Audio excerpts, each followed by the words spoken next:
गाडी मालक आपण आपली येताना पावतीचा फोटो घेऊन यायचा आहे आणि आपली ट्रॉफी घेऊन त्या गाड्या सुटल्या. गड क्रमांक या मैदानातील 14 पळतोय आणि 14 मध्ये सुंदर अशी लढत चालू आहे. कोण मारतोय बाजी, लढत चालू आहे. सुंदर असं या ठिकाणी मैदान पाहायला मिळतंय.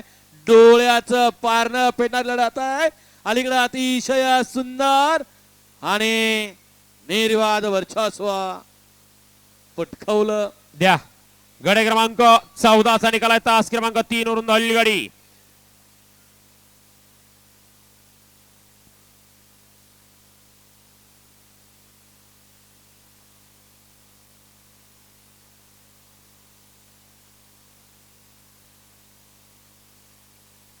तास क्रमांक 3 वरून धावलेली गाडी डबल महाराज केसरी शंकर फॅन्स क्लब तिसगाव कल्याण ढवळ यांचा शंकर आणि श्रीकन्या प्रमोद शेठ घुलेबाडील तालीम संघ मोहम्मदवाडी पुणे यांचा ट्रिपल हिंद केसरी पक्ष या गाडीचा 1 नंबरला विजेता बैलगाडी मालक